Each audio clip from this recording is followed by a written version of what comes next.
It's the Morning Star Drive 117.8. You soaring up with sky, now's the time, don't delay. I'm sitting in my ride and it's time to fly. So let's realign, just listen and fill your mind. Hey guys, how's it going? It's Wednesday, November 30th, and this is the Morning Star Drive on 117.8. We're on YouTube, so make sure to subscribe, follow us on SoundCloud, and make sure to support us on Patreon.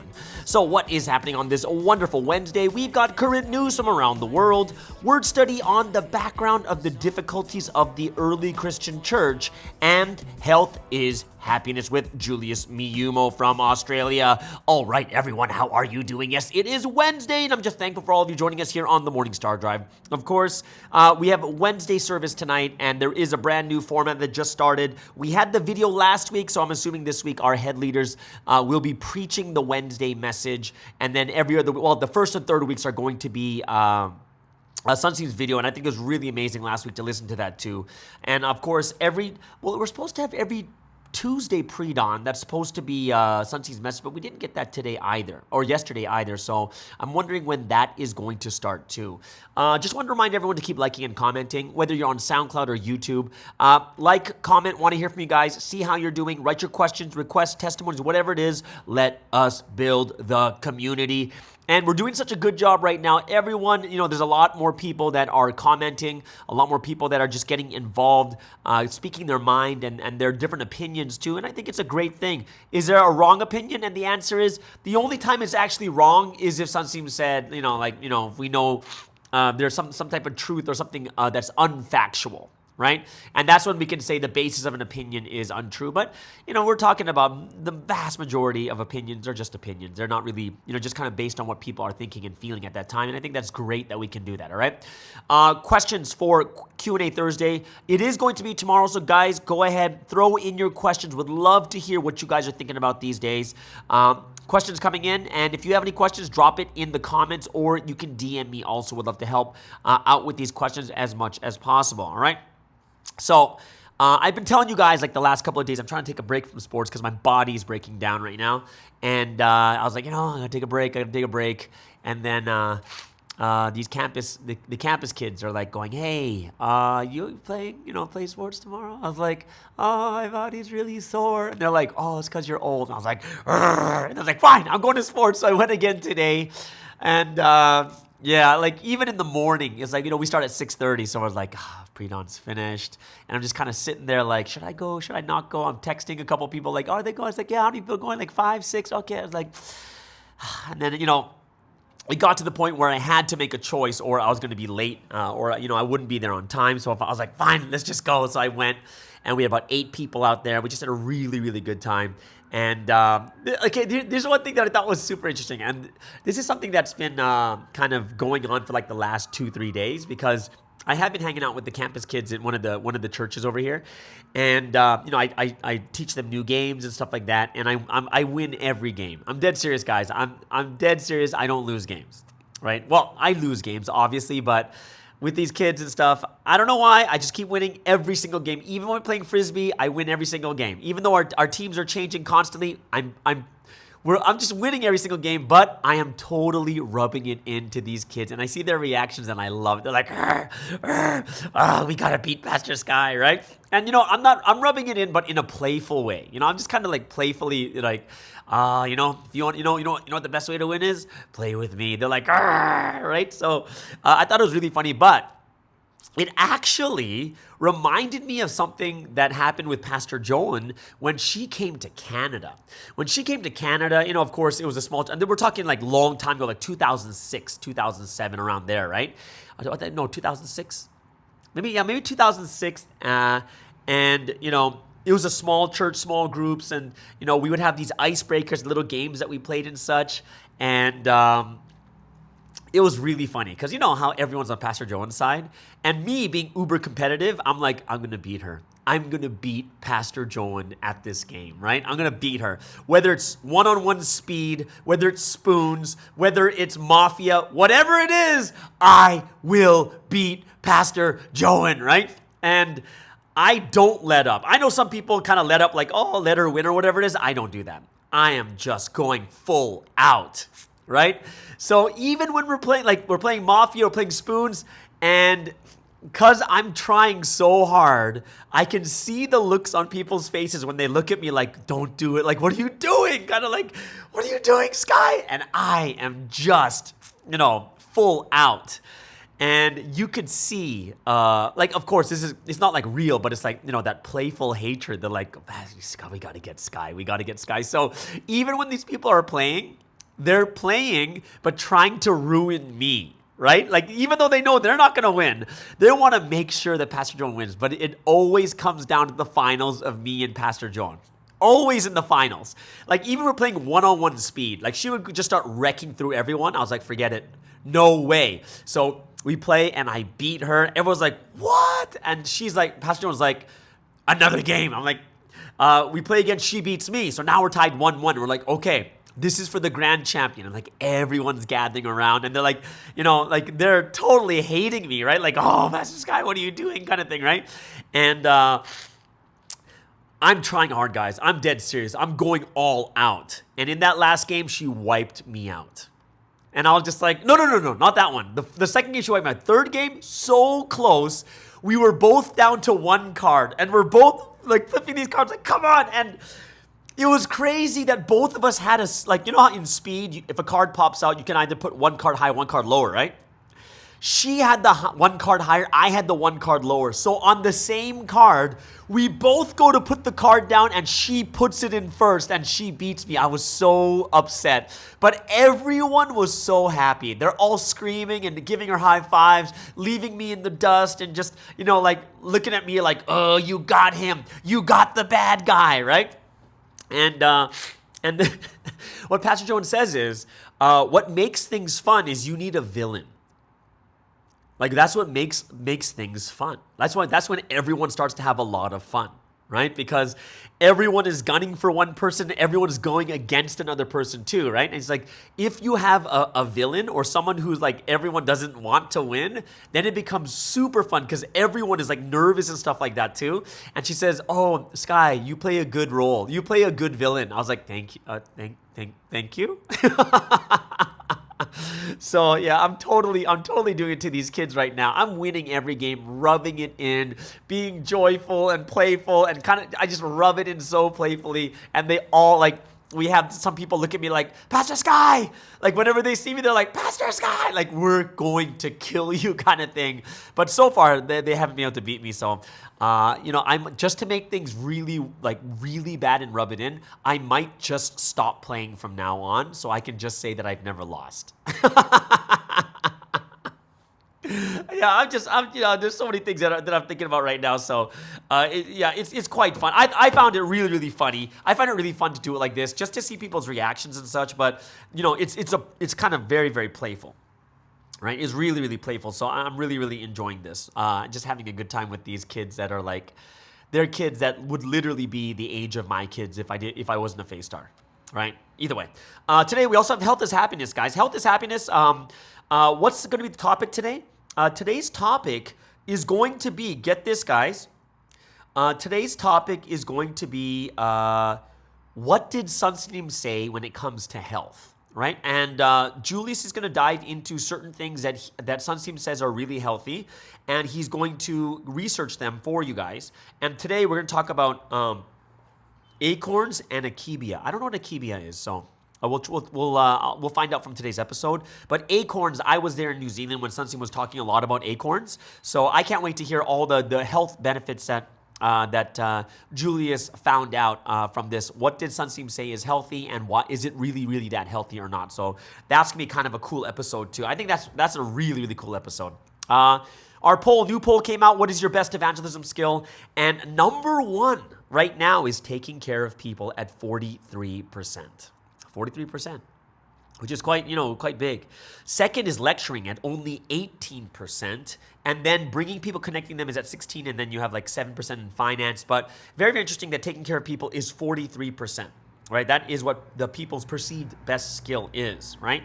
And lecturing is way far beyond. And you can see that, there's usually not a lot of lecturers in a church anyways, but there's only 18% there. So Yeah, and the numbers just get smaller when it comes to bringing people, and that's why you kind of look at Providence right now and you see there's just not a lot of people connected because very few people are actually bringing and connecting them. Very few people can lecture, but you have almost half the people that are taking care of people. And I would put finance in taking care of people because you take care of people, you take them out, take them to get some coffee or lunch or whatever it is, and that's 50% right there of taking care of people. So you kind of get a good idea why evangelism isn't as big as it should be, but this would be another topic in the future. In the future, you're not going to need people to bring. Like, you're not going to need someone to go out and bring people. It shouldn't be the number one. It shouldn't be the number one way to evangelize. Shouldn't be going out on campus and evangelize. Like that should not be number one. It should be one of the lower percentages. But we have such a high value on street evangelism when it's one of the hardest ways to evangelize and bring people. There's far better ways than this. Like. For me, I went to the Christian church and they're like, oh yeah, this morning service, we had 48 new people come to church. Like, that's huge. Like, we've never had that ever, right? In a Providence church, like, hey, guess what, guys? We got 48 new people coming. No, we don't have that, right? So what is the secret sauce, or what's the difference? Like, are we going to be like this for the rest of our lives? And the answer is absolutely not. It's just we got to realize that there's better methods than just doing that, like just going out and bringing people. All right. Tomorrow there will be a new video over there in America. Those of you in America, Thursday afternoon is going to be a new video on Espresso with Sky. And those of you guys who are not in that area, it's going to be where? Where is it going to be? What was I going to say? It's going to be Espresso with Sky. And I still haven't made the video yet, so I'm going to make the video today. You know what? I'm going to make it today. I have made up my mind to make the video today. Either way. So everyone, please go ahead and make sure you support Espresso with Sky channel. A lot more people that are subscribing now. We're like getting close to 4,100 subscribers too. All right. So let's get into today's featured artist of the day. All right, it is a wonderful Wednesday. We're going to start off with AG from Japan with a great song, Tears of God. I believe this is the dance remix. And then we have Renee Lai from Taiwan with the Ah Lin remix. And we'll end things off with Youngse from South Africa with their new song, I Call You.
做的啤酒还温柔做的沙好白，不穿鞋子的脚踝，快乐能信手拈来。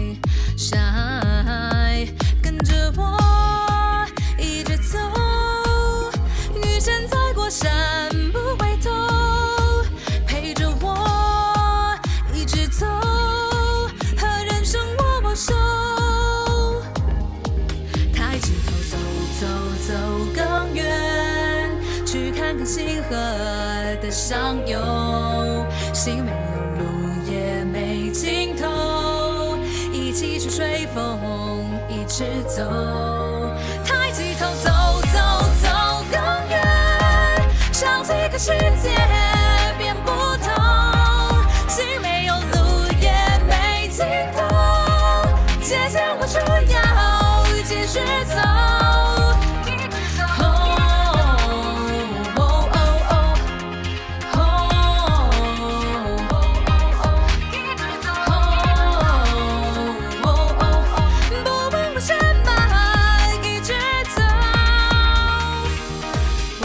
最好灌溉，什么都不必介怀。脱掉束缚活过来，什么都信手拈来。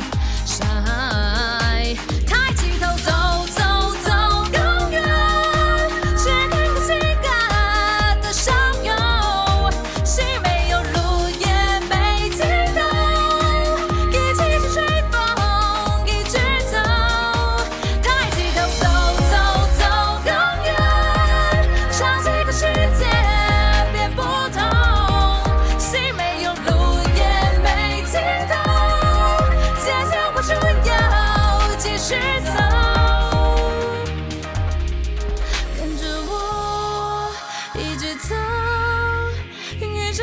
山不回头，陪着我一直走，和人生握握手。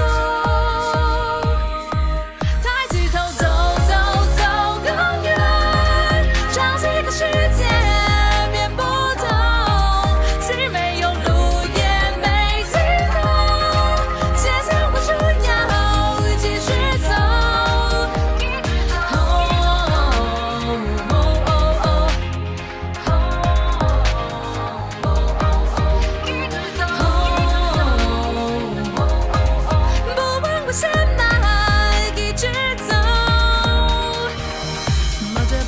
啤酒嗨，今天应该很愉快。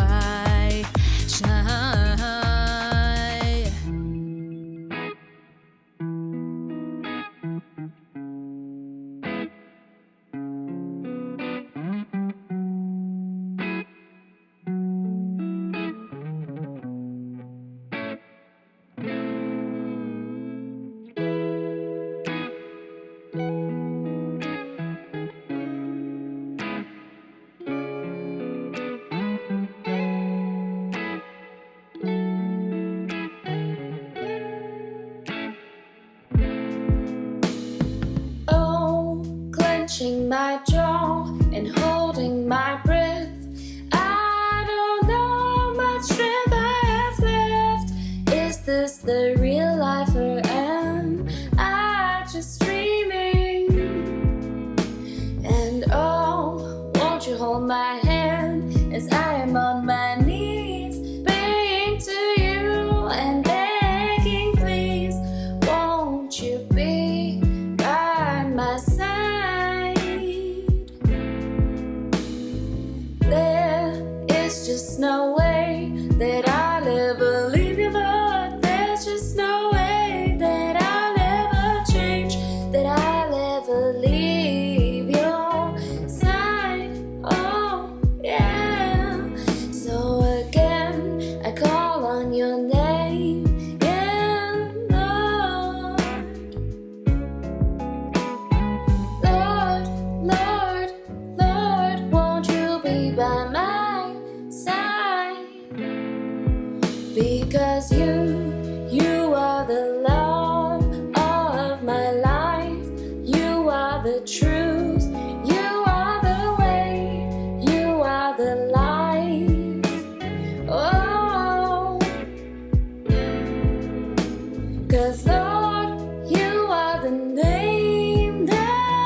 touching my jaw and holding my breath.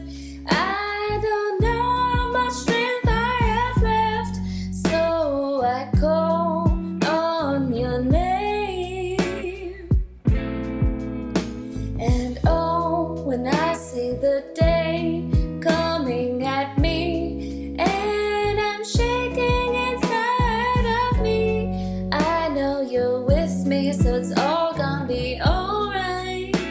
Yeah, alright.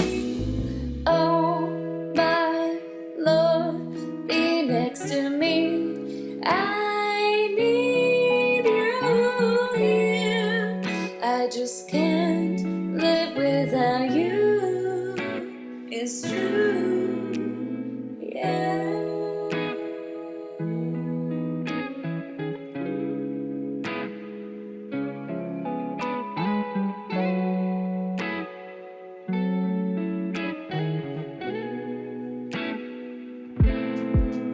Because you are the love of my life. You are the truth. You are the way. You are the life.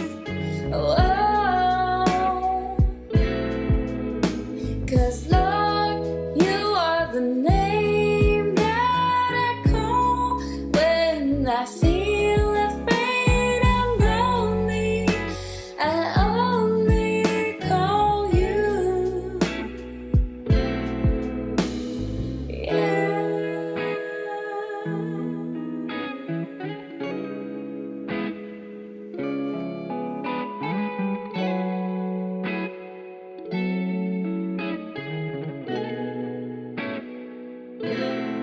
And that is Youngse from South Africa with the song I Call You. That song just dropped like a week and a half ago, so really, really happy to hear that song. Before that, the Ah Lin remix from Renee Lai in Taiwan. Congratulations once again on our new baby boy Mike. And AG from Japan with the EDM remix of Tears of God. All right, so let's get into some news going on around the world. And of course, as brides of this history, we do have a responsibility to pray for the world so God could take action.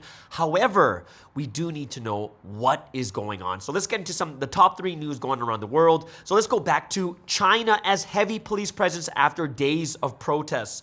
Protests against COVID restrictions, which erupted over the weekend, appear to have died down as a heavy police presence is reported in Chinese cities. Large barriers have gone up along the main protest road in Shanghai, and police have made several arrests. They have been stopping people, taking photos of the protests, and deleting pictures on their devices. Nationwide protests grew after a fire in a high-rise block in Urumqi, Western China, killed 10 people on Thursday. It's widely believed residents could not escape the blaze because of COVID restrictions, but local authorities have disputed this. A BBC journalist was detained while covering a protest in Shanghai on Sunday. Ed Lawrence was beaten and kicked by the police during his arrest and held for several hours before being released. UK Foreign Secretary James Cleverly tweeted that the arrest was deeply disturbing, and China remains the only major economy with a strict zero COVID policy, with local authorities clamping down on even small outbreaks with mass testing, quarantines, and snap lockdowns. Many images of anti-lockdown protests have emerged from Shanghai and the capital Beijing, as well as other major urban areas like Chengdu and Wuhan. Censorship has gone into overdrive on Chinese social media platforms since the weekend's protests to stop people seeing and discussing them. Tens of millions of posts have been filtered from search results, while media are muting their coverage of COVID in favor of upbeat stories about the World Cup and China's space achievements. Dozens of protesters gathered in central Hong Kong on Monday and at the campus of the Chinese University of Hong Kong in a show of solidarity with demonstrators across China. So what's the biggest problem here? Well, there's a couple of major problems. And the first one, obviously, is their vaccine problem in China, because they developed their own COVID vaccine, and they're not as good as the mRNA technology, such as Pfizer and Moderna shots used elsewhere. Pfizer, Moderna, their vaccines gives a 90% protection against severe disease or death, while China's Sinovac only gives 70%. The vaccines have also not been given to enough people, and far too few of the elderly who are most likely to die from COVID have been immunized.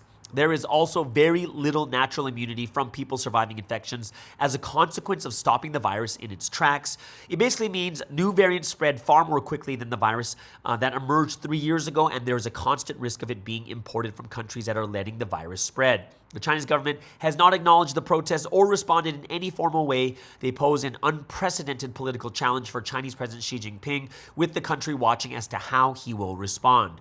Large numbers of protesters have been holding up blank sheets of paper, a tactic to protest while avoiding censorship or arrest, but others have gone much further and directly called on Mr. Xi to stand down. Despite heavy censorship, news of the demonstrations, videos, and pictures have been spreading through social media and messaging apps. So it's getting bigger and bigger in China. Let's hope that something bigger can happen too, because it's a pretty crazy policy to make it zero.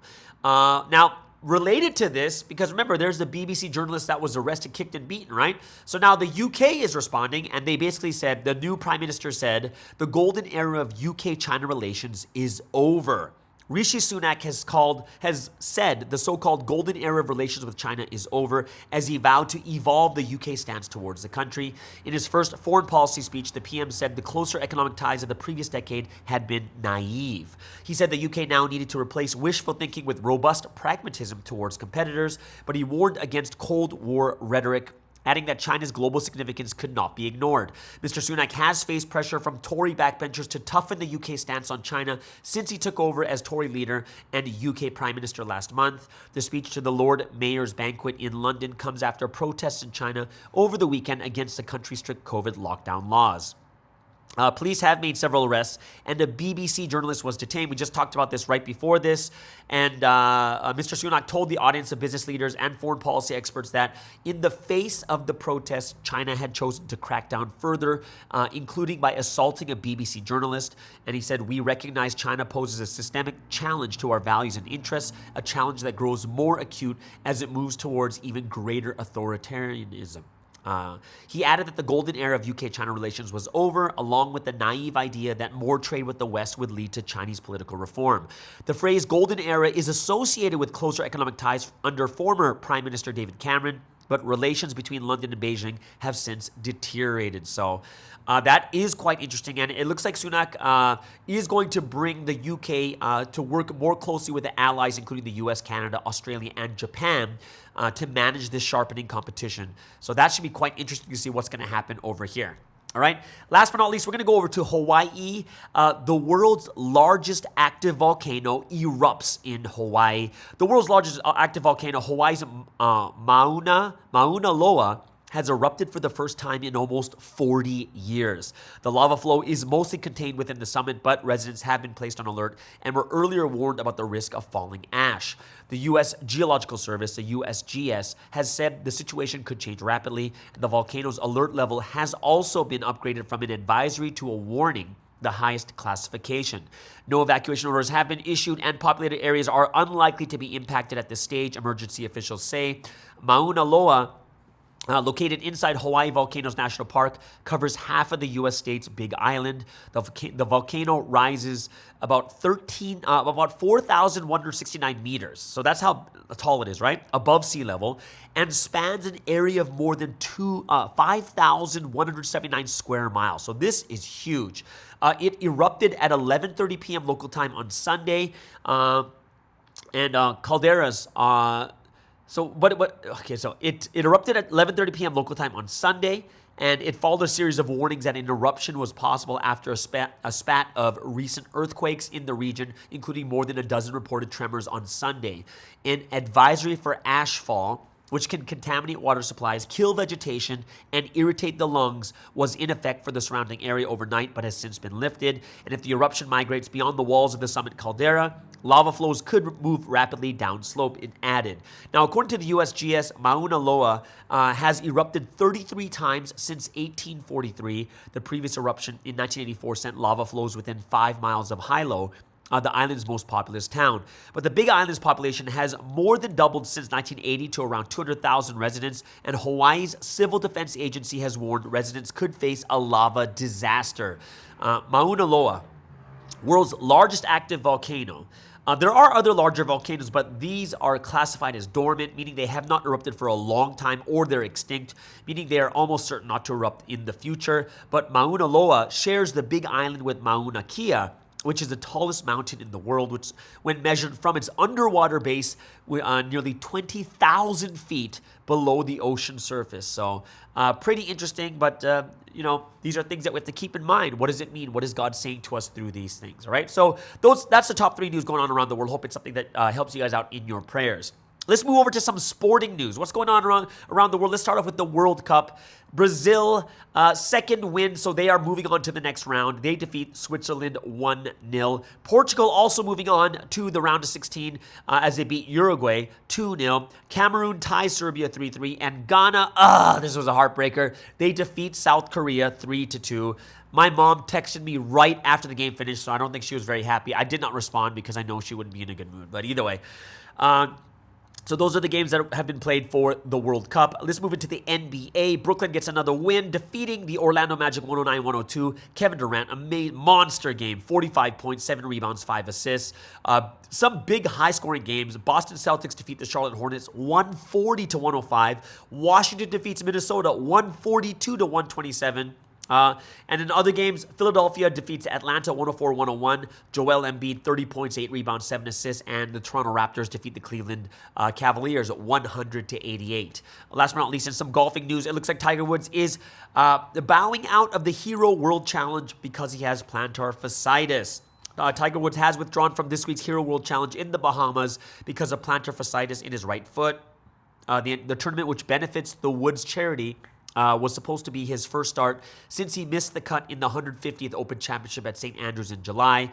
Woods, 46 years old, competed in just 9 rounds in 3 majors this past season. His first starts since he was seriously injured in a car wreck outside Los Angeles. So Woods, 15-time major champion, will be playing in the match at Pelican Golf Club outside Tampa Bay, Florida on December 10th. He'll team up with world number 1 golfer Rory McIlroy in a 12-hole match against Jordan Spieth and Justin Thomas under the lights. And Woods is also scheduled to play with his son Charlie in the PNC Championship in Orlando, Florida on December 17th and 18th. All right, so there it is, guys. That is top 3 news around the world, whether in world news or sports. So you know what that means, that it is the golden time.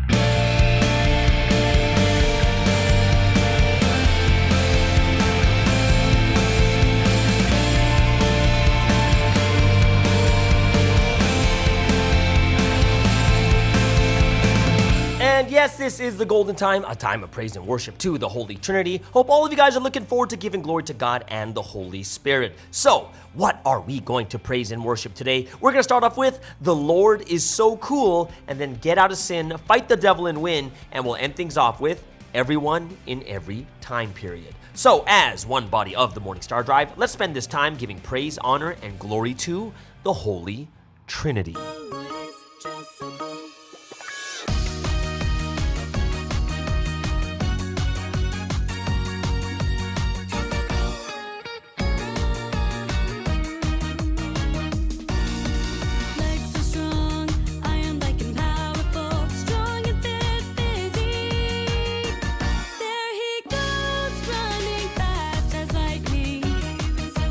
Looking at him go, both you and I gain tremendous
your sins behind and win.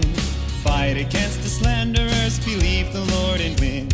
Disregard the tricks and lies of slanderers and overcome. Our Lord, He is the King of all kings. Our Lord, He will win. Those who will stand with Him on His side, they will win. They will surely succeed. God's prepared everything, tables for us before our enemies. We will fight slanderers, Satan's doom. This rapturous story surely will be fulfilled. God the Spirit and the Son help us. They are on our side. Always pray, prayers are power. Use the word, it's a sword. We will win. Let's give glory to them.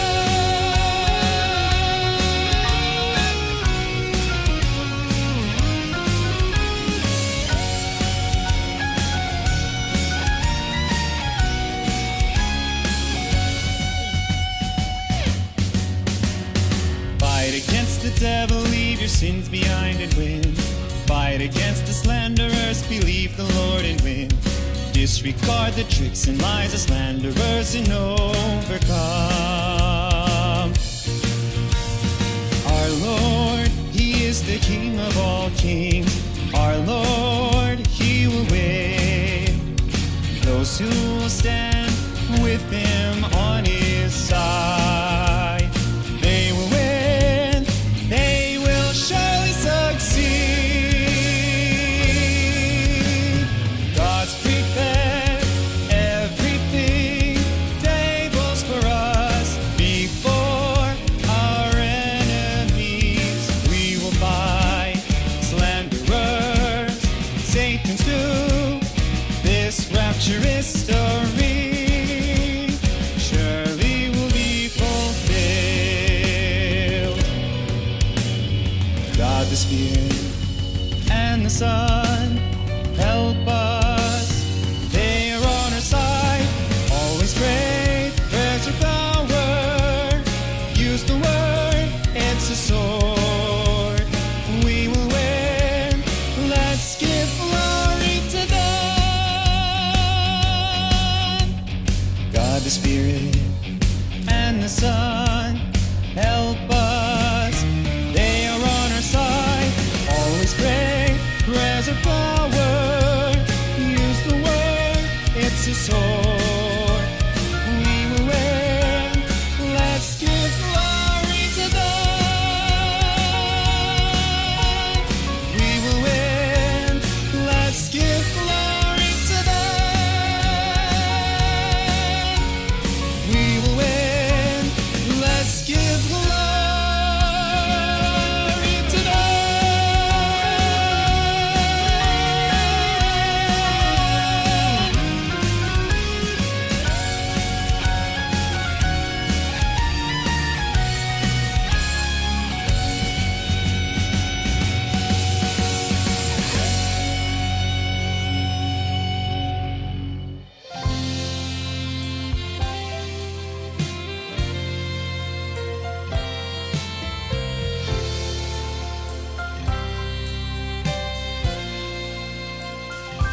And that was everyone in every time period.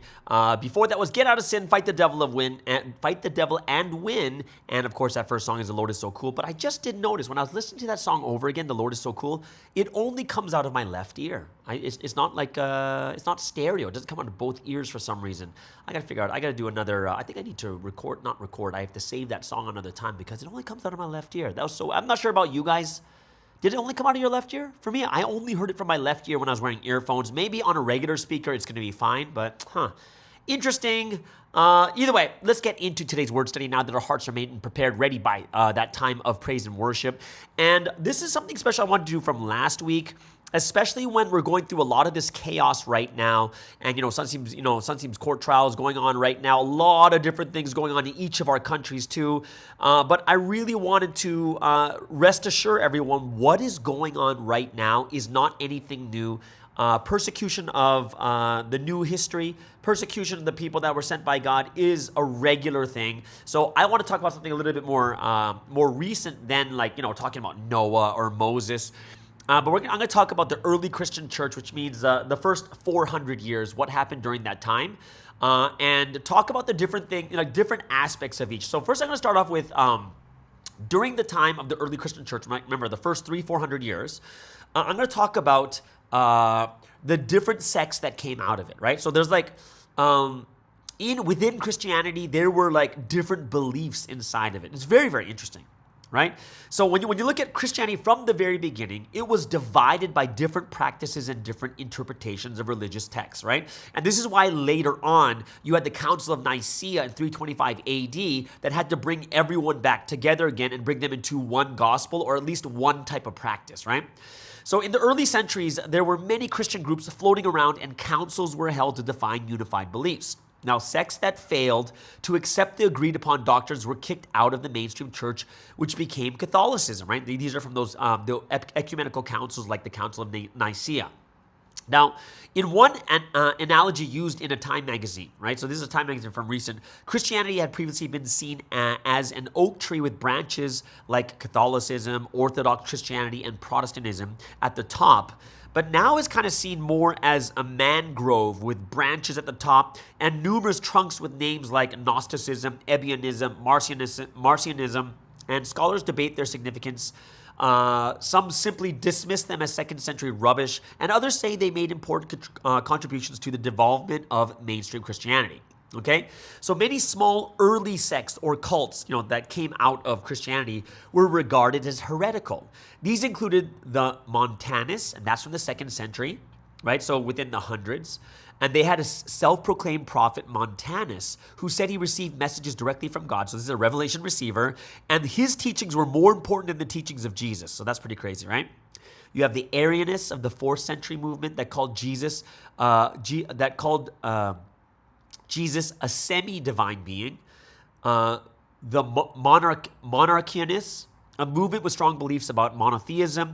And there were also groups like the Sethians and the Valentinians. You guys haven't even heard of this, right? There's so many different sects that came out of this. People saying, no, it meant this, it means this, right? There's the Carpocratioans, and they were a sect that allegedly engaged in ritualized spouse swapping. And much of what we know about them comes from the Nag Hammadi manuscripts. So some groups believe that Christ's death led to salvations. Others believe that he never died. And not all of them were monotheists, right? Some groups believed in 2 gods, some in as many as 30. And these groups have largely been lost to history, but they did force the larger Christian church to confront challenging issues, such as the true nature of the relationship between Jesus and God, and develop concepts and adopt rules that help standardize and universalize their religion and agree on canonical texts that became the New Testament. Most early sects had disappeared by the 300s. Now, around the time Constantine Christianized the Roman Empire in the 4th century, Christianity was relatively unified. And when Christianity became the state religion of the Roman Empire, the center of the religion was Byzantium. Right? And one by one, different sects broke away, and the first sects to break away from the Byzantine control were the Egyptian Copts, Syrian Maronites, and Nestorians. All right? So let's take a look at some of these sects that came out of Christianity during the time when when Christianity evolved, right? So there were four major groups at this time, four major sects that came out of it, okay? The first one is the Ebionites, okay? The Ebionites are considered more like adoptionist, and they believe that Jesus Christ was a good Jewish man adopted by God, right? So he's just a man, right? And God took him in. There's another group called the Marcionites, and the Marcionites said that Jesus Christ was fully God, not human. He only seemed human, right? So there's the exact opposite. Then you have the Gnostics that said Jesus was a man separate from God, right? Separate from the God Christ, I guess, right? So there's the, like, you can kind of say like the original entity and the branch entity, kind of like that, right? And then you have the Proto-Orthodox, that Jesus Christ was both God and man, but only one person. So we've heard that one a lot even today, right? When it comes to the Trinity. So you see here that, when you look at what's happening even in Providence right now, because we're in the very, very beginning, we're not going to have many of these groups, these sects that come out of Providence, mainly because Sunseem's still alive, right? He's still alive, and that is the great, biggest, and best part about it right now. He's still alive, so we can always ask him, right? But the problem is always going to happen is, the problems happen after Jesus died. The problems happen after the apostles died. And this is why it's great that Sunseem has recorded like 50,000 sermons. We have so many proverbs and poems. So this shouldn't be as big as it was before, but you got to see that this is something that was already happening in the past, right? But we also have to look at there are some things, like some really big battles that the early church was facing just to keep themselves unified. Like a lot of times we kind of gloss over the bad stuff and we only think about, oh, it was such a great history. New Testament was so good, but we don't realize how bad some of the things really were. So let's take a look at take a look at 3 or 4 different problems that were happening at the church just to keep them unified. And in the early church, and you can find this in the book of Acts, chapter 6, there was disagreements between the Hebraic Jewish Christians and the Grecian Jewish Christians. So they're both Jewish Christians. It's just one spoke Hebrew and one spoke Greek, right? Both groups were Christian. Both groups were Jewish. It's just the language they spoke, right? One spoke Hebrew, other spoke Greek, and that's why there's a distinction of Hebraic and Grecian Jewish Christians. Now, the disagreement came from the Grecian Jewish Christians whose widows were being neglected in the daily distribution of food. So in essence, this was an ethic controversy. The Grecian Jewish Christians brought their grievance to the apostles, and this threatened the unity of the church. So the apostles acted, they oversaw the selection of specific men of Grecian background, right? And to oversee the distribution of food to the Grecian widows. And this solution worked well. Unity continued until the battle for unity occurred. And that's usually how it works. Peace reigns for a while, then another controversy emerges. So there's like another problem inside the church for unity, right? That's more an ethical controversy, right? The second moment of potential disunity came from Judaizers or Jewish Christians who demanded that Gentile Christians become Jews and follow Jewish laws and traditions, right? So the Jerusalem Council, which was James, Peter, and Paul, they met in Acts chapter 15 to settle controversy, and this occurred around the year AD 49, right? So this is already like 15 years after Jesus died. And the leaders did not require the Gentiles to be circumcised or to follow the law, but they did ask that Gentile disciples to be aware of Jewish sensitivities. And later, you'll see that the ecumenical councils later on that happened in Council of Nicaea, I talked about before already. You'll hear more about that. But it's interesting to note that ecumenical councils aren't all bad. They had biblical precedent, and it's good to get together and discuss our concerns and our differences. And that's a good thing for an ecumenical council, right? Another moment, a third moment. Potential upheaval in the church came from Gnostic false teachers who claimed that the flesh was evil. Therefore, Jesus did not come in the flesh. Or to be accurate, this was an early form of Gnosticism, and full-blown Gnosticism didn't really arrive until the 2nd century. So the Gnostics held to a dualistic philosophy that believed the spirit was good and matter was evil, anything flesh, right? Salvation was to be acquired through ascetic practices where a person denied the flesh, thus giving life to the spirit. And also the word Gnostic, it means knowledge, right? It meant there was a secret knowledge that must be acquired to achieve salvation. And the more secret knowledge a person had, the higher that person would climb up the Gnostic ladder, right? So Paul and John actually battled against this false teaching. And during the 2nd century, whole churches fell into apostasy through Gnostic teachings. That's crazy, right?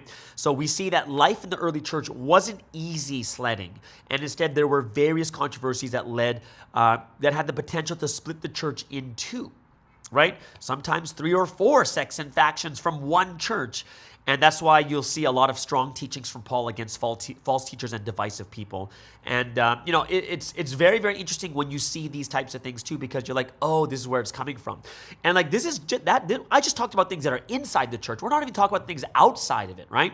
Where the Jews and Christians were fighting in the first century early church, Jews and Christians were fighting, and you can even see it some parts of the Bible where King Herod went in to kill the babies in Bethlehem, or later on, that he restricted Christians. There's a lot of government that came in to restrict Christianity. Later on in like 60, 70 AD, that's when the emperor destroyed, They destroyed the temple of God, right? But during that time, there was a great fire, I think in 64 AD, and they blamed the Christians for it. The emperor blamed the Christians, and then they went against him. And there were plenty of times over the next 300 years after Jesus died, where a lot of this was happening, where the government cracked down on Christianity.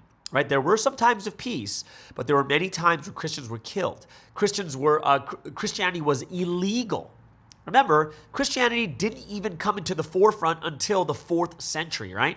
We're talking not until after the Council of Nicaea. We're talking when, it was the Edict of Milan that came first, and that was with Constantine, and then later on with Emperor Theodosius. Near the end of the 4th century, that's where you're going to have like Christianity officially becoming the state religion of Rome, and then all pagan religions were banned from the Roman Empire. So there was a lot of like governments coming down saying that Christianity was wrong, or saying that, people who believed in Jesus, they would die for their faith and such. So what we're looking at right now, and all the different things that just some of the stuff I read to you right now that happened with the early church, it was internal, it was external, it was governmental. There were tons of things going on, which means when we see what is happening even right now, like even with the court trial and all these different things, this is something that's not any different that's happened to the 1st century church or the 2nd century church, right? The first 400 years of the early Christian church went through a ton of persecution.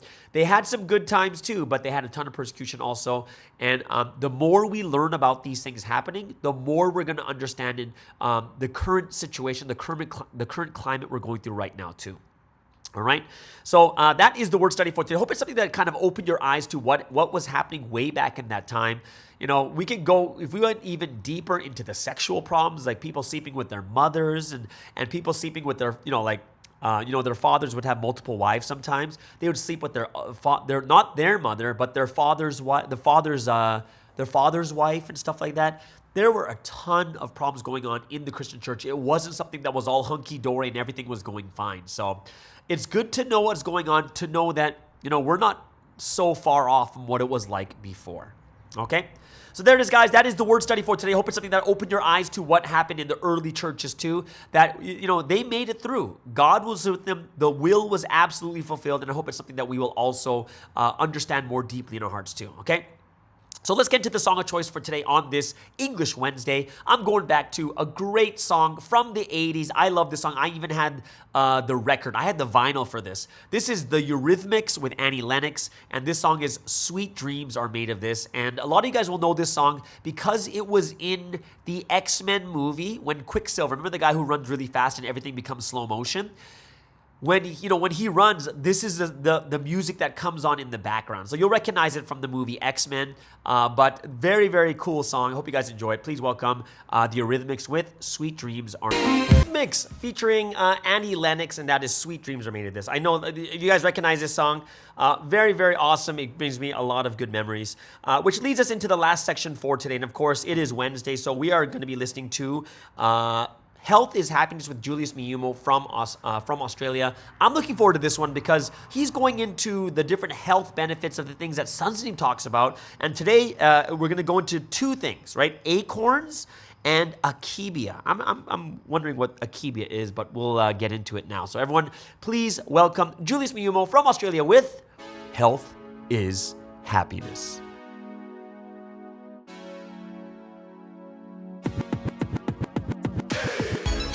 Hi everyone, Julius here, and welcome to the Health is Happiness segment. Here's where we discuss all the different ways we can improve health for a happy life, both physically and spiritually. This is episode 19, and today I wanted to do something a little bit special. This is going to be a new series. It's going to be short but interesting. And it's called, What Did Sansanim Say? Now, as everyone knows, Sansanim is extremely healthy and strong for someone his age. To serve God, he took extreme good care of his health, and he knows so much about health through learning it from God and studying medicine. You can see videos of him playing soccer at 50 years old like he's someone in his mid-30s, and in his 70s he's playing like someone in his 50s. It's unbelievable. Now, every now and then during the sermon, Sansanim talks about health-related topics. I usually try to note these down and store it like a repository to do further research later on. There are so many things Sansanim mentions in passing that turn out to be really quite valuable information, so I just try to capture as much as I can. So today, I wanted to share some of the things Sansanim has talked about. We're going to be talking about the akiba fruit and acorns. So let's start with akiba. I think I'm saying that right. Now, if you know how it looks, it has a very, very interesting kind of, what would you say, appearance. Now, there are multiple varieties of akiba fruit, and they vary in size and appearance, but the skin is generally thick, spongy, and semi-firm with a soft given when you squeeze it. Depending on the variety of the fruit, it may also ripen from green to violet, gray, or purple to gray when they mature. It is important to note that the wild ones will split open when ripe, revealing their flesh inside, while cultivated varieties will remain unopened when mature. Underneath the skin, there is a translucent, gelatinous center that has many small and edible black and brown seeds suspended throughout the flesh. Purple akibia has a soft and crunchy consistency with a mild and sweet and subtle bitter flavor. Akiba fruit is native to the northern Tohoku region of Japan, and it's mainly cultivated in the Yamagata prefecture. Today, purple akiba can be found in limited quantities at special markets and groceries in Japan, China, and Korea. The fruits are also grown on a very small scale across Europe, New Zealand, and in the United States. So Sansanim talked about this fruit in a message that was given towards the end of September 2021. It was titled, "The One Who Does Things Till the End Triumphs." He mentioned how the fruit it's in a famous Chinese medicine book, although I'm not sure exactly which one he's referring to. But he said that the fruit has about 6 to 7 unique qualities about it. Number 1, it's really good for your blood circulation. He also said, number 2, he asked the Holy Spirit and found that it was good for infections. It's really, really good for preventing infections. Number 3, it clears up your mind. Sansanim was explaining how people say that it clears your mind so much that it can help you predict the future. Of course, I think this was a figure of speech. Number 4, it also lowers your blood pressure. Number 5, you should eat the seeds too, but you have to let it soak in your mouth for a long time before you can chew them. And if you swallow it after that, it will prevent constipation. Number 6, you should also dry the peel. And if you use it to make tea, then it's really good for you as well. So those were the notes I was able to capture from the message. I may have missed one more, but anyways, I went and did some more research on the benefits of akibia, and this is what I found. So there's certain pills that are made with akibia seeds, and these certain seeds, depending on the specimen, when they're taken, they're really, really good for headaches and migraines. And also the parts of the plant, like the root, If they're used to make tea or the dried peel, as Sansanim said, it's really, really good for your mental well-being. Also, akebia can be used to help treat problems with urination as well. It's also a very good anti-inflammatory agent which helps with arthritis, joint pain, back pain, swelling, and redness. It's also a powerful diuretic, which means it helps with water retention, urinary challenges, and reducing blood pressure. It's also a great agent for soothing away irritations of the stomach and kidneys, thus helping prevent further diseases in these organs. Being a very good anti-inflammatory agent, it also helps detoxify and soothe the liver. Akebia is also a very good antibiotic herb for getting rid of bacterial infections. For example, it really helps with urinary tract infections. It's high in potassium, which is good for the heart, contractions, and water regulation. The dried stems made into a tea are very good also for pain relieving. It also increases circulation to all parts of the body, including the heart. So there you have it. That's the akebia. Now, in the same message, as I mentioned before, Sansanim also talked about acorns. More specifically, acorn powder.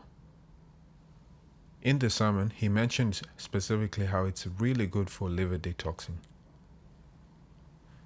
Now, acorn is a nut that I think everyone knows about. It comes from the oak tree, and we often think of it as squirrel food, at least in Western countries. However, for thousands of years, till today, acorns are widely used in China, Japan, and Korea. Native Americans also used acorns a lot in their food. They have many great properties for health. You can enjoy them dry roast or in the form of acorn flour, used to make bakery goods in the form of acorn powder, and it's commonly used to make acorn jelly. Or you can simply add it to milk with some honey and consume it as a beverage, which is how Sansanim had suggested to consume as well. And it's an excellent source of carbohydrates, dietary fiber, and healthy fat.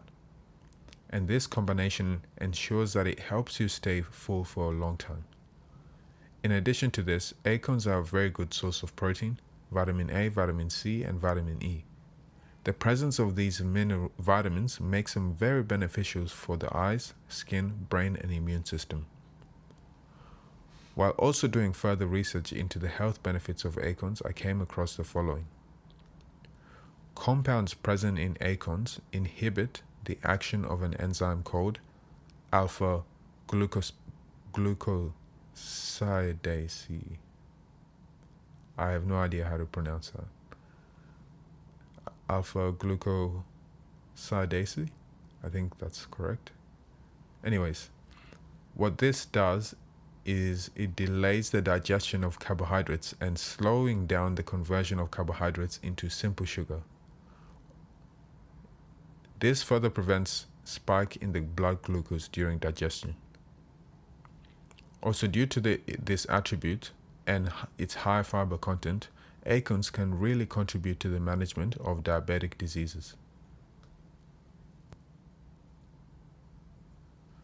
Next, acorns are also rich in minerals such as calcium and potassium, and thus making them very beneficial for the bones and muscles, and also individuals with high blood pressure. Next, antioxidants present in acorns also inhibit this particular enzyme, which I won't mention because it's too hard to pronounce. But anyways, inhibiting this enzyme lowers the symptoms of Alzheimer's disease, such as confusion, memory loss, and inability to think and concentrate. It lowers the level of oxidative stress and prevents the death of brain cells. Gallic acid present in acorns also possess brain protective properties, thus further aiding the prevention of Alzheimer's disease. Next, the presence of tannins and unsaturated fatty acids in acorns results in beneficial effects on blood cholesterol levels. Tannins help to reduce LDL, which is bad cholesterol, and triglyceride levels. They inhibit the enzyme that leads to the production of cholesterol in the body. Tannins also promote the excretion of cholesterol and reduce its absorption. So there you have it. Now you know a bit more about the acorn and the akevia. After mentioning the properties of these foods, Sansanim actually used this as a parable at the very end of that sermon to say, in the same way, the word is really good to help you fix and heal your spiritual diseases. However, you also need to know how to actually process the word to get the full benefits. That's such a perfect parable, don't you think? On that note, we'll end today's episode here. Please drop a comment below on something that stood out to you. I hope that you found that useful, and I'll be sharing some more of these in upcoming episodes. In particular, what Sansanim said about how to stay young. Thanks for tuning in, and see you next time. And thank you so much, Julius, for another wonderful episode of Health is Happiness. Thank you so much for going over the things that Sunsteam talks about and really kind of opens our eyes to, he was very truthful about this too. So everyone, I hope you guys enjoyed this. Enjoy your acorns and your akebia, and I hope that all of us here too will be able to keep ourselves healthy for years and years, decades and decades to come until we are old and unhealthy. All right. Well, I hope we never get unhealthy though. Right. All right. So everyone, thank you so much for all that you've got for joining us here on the Morning Star Drive podcast. Everyone have an amazing and awesome Wednesday and service tonight, and we'll see you guys again tomorrow on the Morning Star Drive on 117.8. It's the Morning Star Drive 117.8. You soaring up with sky, now's the time, don't delay. I'm sitting in my ride and it's time to fly. So let's realign, just listen and feel your mind. I'm burning with desire and the passion. Nobody can stop me when I'm like this. I got my head in the zone, you know. I'm on the Morning Star Drive, you know. I'm burning with desire and the passion. Nobody can stop me when I'm